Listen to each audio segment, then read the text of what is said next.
Selamat datang di channel Ibrani bersama saya Mas Dwi. Kita akan belajar tentang ratapan ya, kitab ratapan. Judulnya kitab ratapan itu dalam bahasa Ibraninya Ekah ya. Ekah ini adalah kata pertama dari kitab ratapan.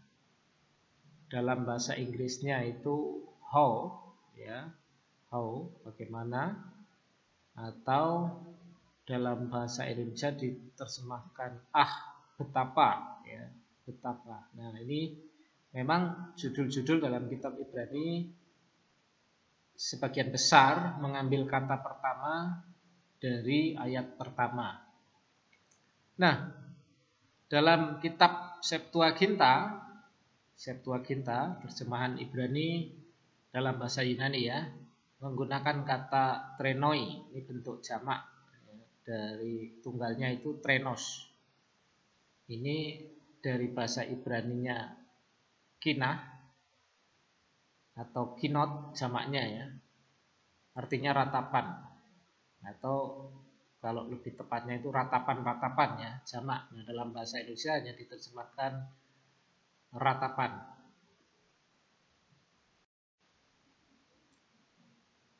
Kitab ini dibacakan pada Tis'ah B'Av.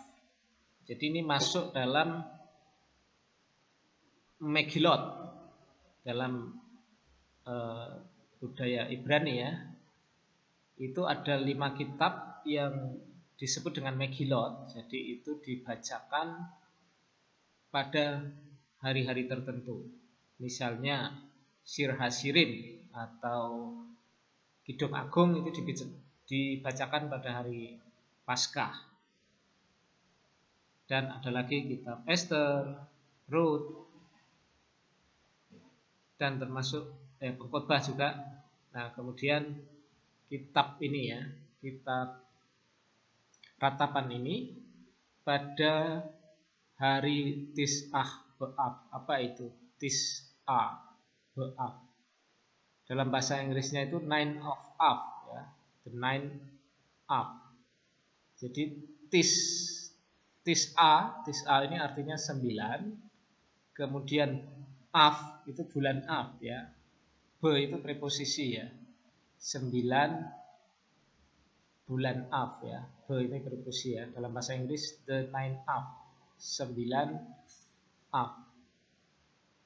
Av ini adalah bulan yang kelima dalam kalender Ibrani.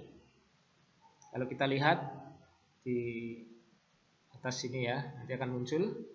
Pertama itu bulan Nisan ya, bulan Nisan itu bulan pertama dalam kalender Ibrani. Kemudian bulan Iyar itu bulan yang kedua, Iyar. Bulan yang ketiga itu bulan Siwan.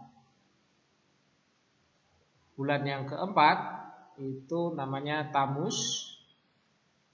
Bulan yang kelima, nah ini Av ya, Av. Bulan keenam namanya Elul. Nah, kita lihat lagi, bulan berikutnya adalah Tisri, bulan ketujuh.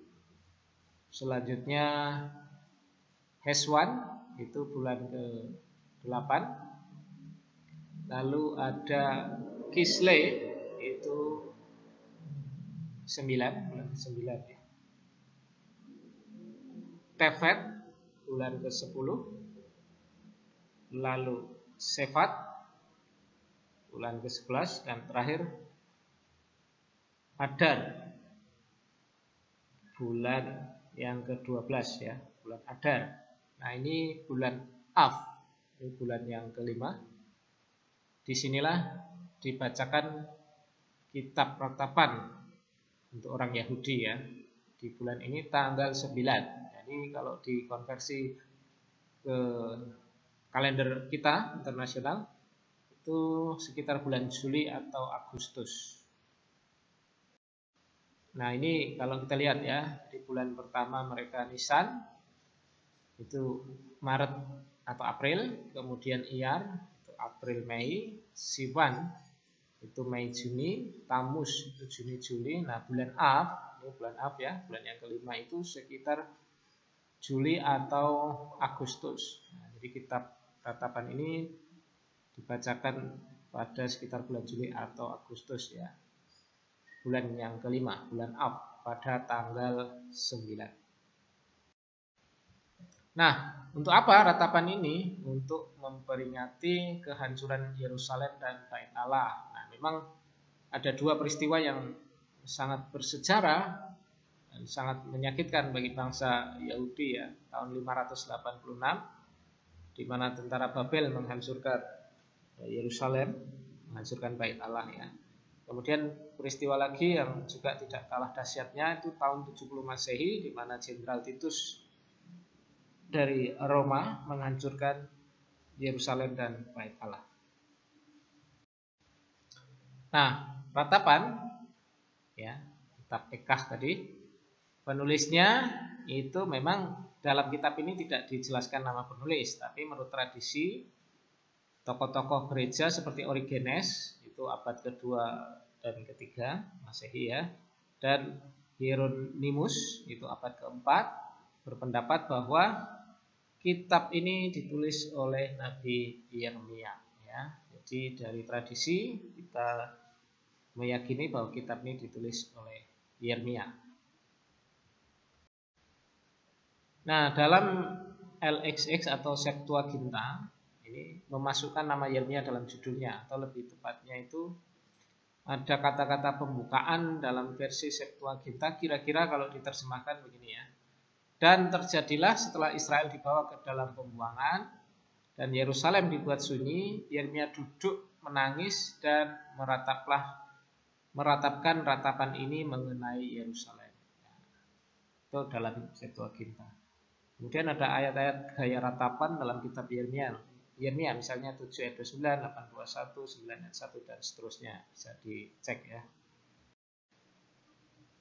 Memang ada gaya dan beberapa kata yang sama, tapi tidak sama persis ya, tapi mirip-mirip ya. Misalnya putri Yehuda di ratapan sekian, Yeremia 8 ayat 1. Mataku mencucurkan air di ratapan 1 ayat 16, Yeremia 9 ayat 1, ayat 18b dan seterusnya. Nah, ini meyakinkan kita bahwa memang penulisnya Yeremia ya. Ini bahkan ya menurut salah satu ahli ya, ada 5 pasal, pasal 1, 2, 3, 4, 5. Ini kehancuran Yerusalem pasal 1, murka Tuhan pasal 2, pengharapan kasih pasal 3, pasal 4, kehilangan kemuliaan, ratapan serta permohonan pemulihan di pasal yang kelima. Temanya ratapan karena kecelakaan Yerusalem dan sebagainya. Nah, ratapan itu apa sih sesungguhnya?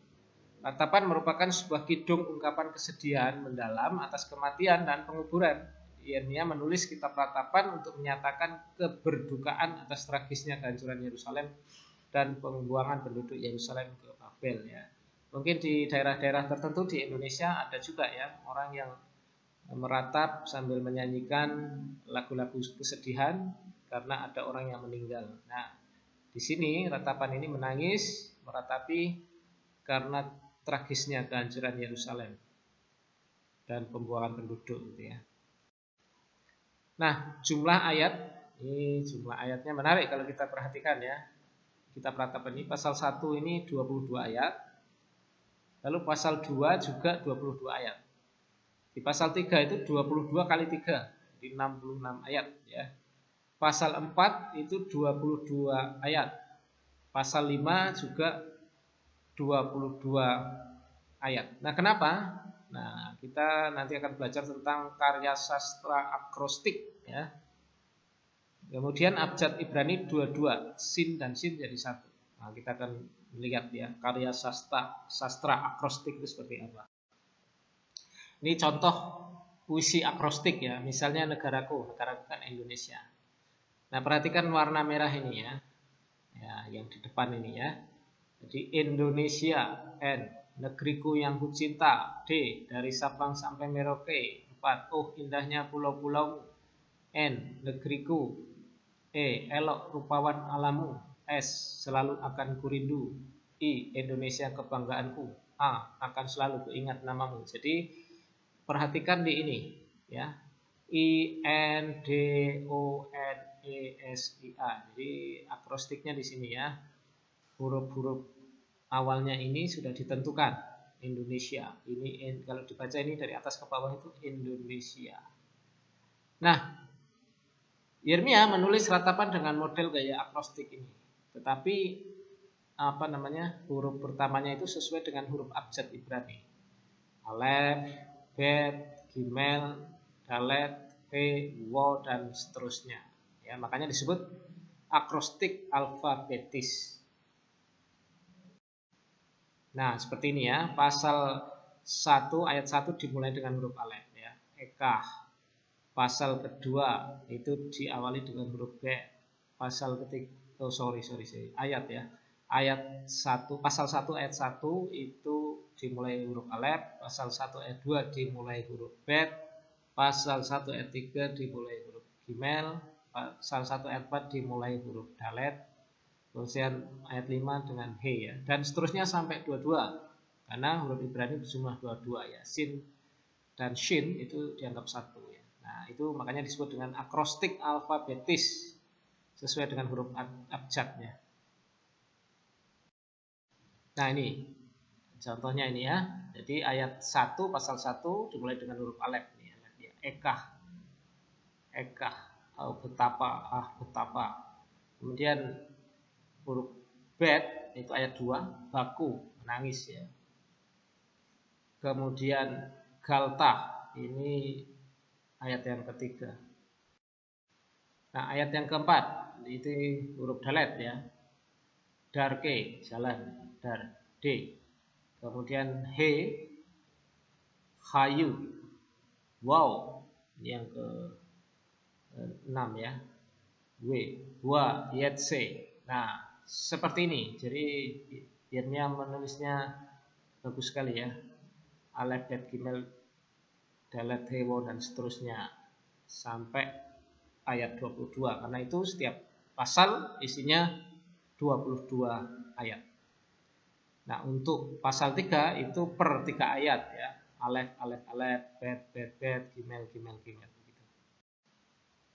Nah, ini huruf Ibrani ya, 22. Alef, bet, gimel, dalet, he, waw, zazin, het, tet, yod, kaf, lamet, mem, nun, same, ayin, pe, sade, kof, res, sin, tau ya. Ada 22 huruf.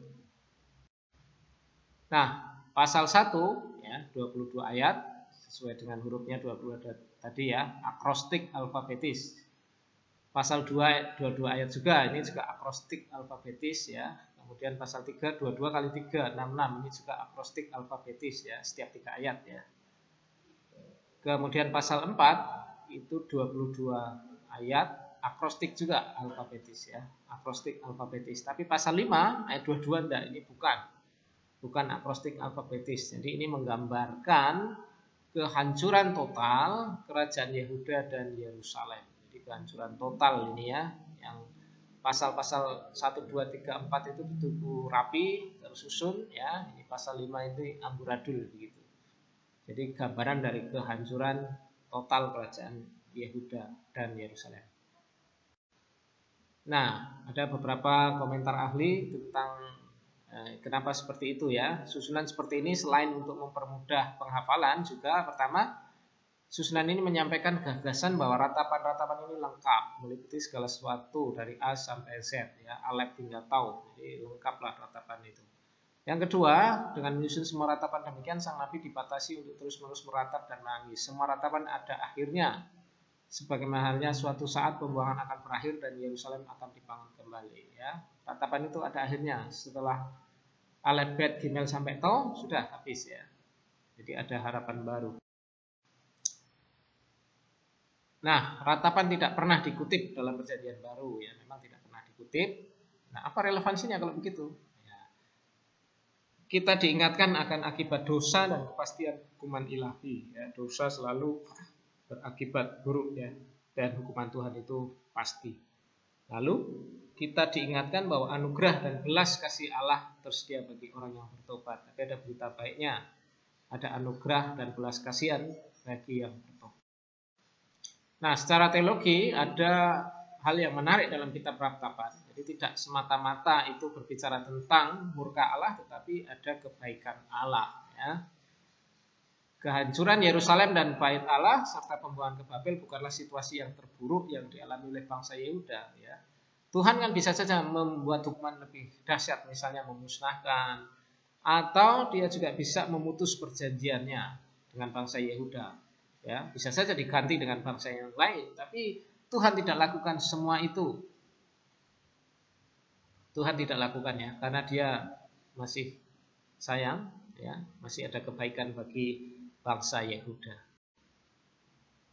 Kebaikan Allah tidak pernah berhenti dalam hidup kita, ya. Di ayat 22-23 pasal 3 itu sangat terkenal ini, ya. Selalu baru rahmatmu setiap pagi. Nah, ada tiga kata yang muncul, itu kasih setia, rahmat, dan kesetiaan. Nah, kata-kata ini menunjuk pada kebaikan Allah, walaupun aspek yang ditekankan berbeda, ya. Kasih setia, keset, ini biasanya kesetiaan Allah pada perjanjiannya.